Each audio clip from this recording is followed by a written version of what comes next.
கர்த்தருடைய பரிசுத்த நாமத்துக்கு மகிமை உண்டாவதாக. இந்த நாளிலே பரிசுத்த ஆவியானவர் உங்களுக்கு சொல்லுகிறதான ஒரு மகிமையான வார்த்தை எரேமியா 29ஆம் அதிகாரம் 11ஆம் வசனத்தில் வாசிக்கிறோம்.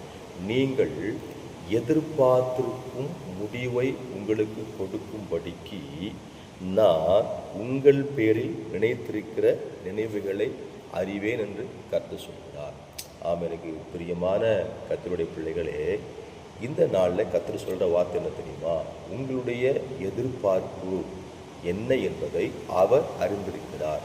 உங்களுடைய யோசனைகளை அவர் அறிந்திருக்கிறார். உங்களுடைய எண்ணங்களை அவர் அறிந்திருக்கிறார். அந்த அறிந்த தேவன் சொல்லுகிறார், உங்களுடைய எதிர்பார்ப்புகளை அவர் நிறைவேற்றுவேன் என்று வாக்களிக்கிறார். எனக்கு கர்த்தருடைய பிள்ளைகளே, நீங்கள் சோர்ந்து போக வேண்டாம், நீங்கள் தளர்ந்து போக வேண்டாம்.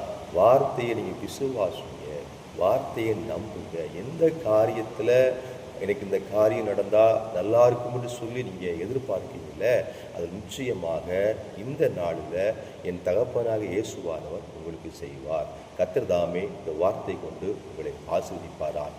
ஆமென்.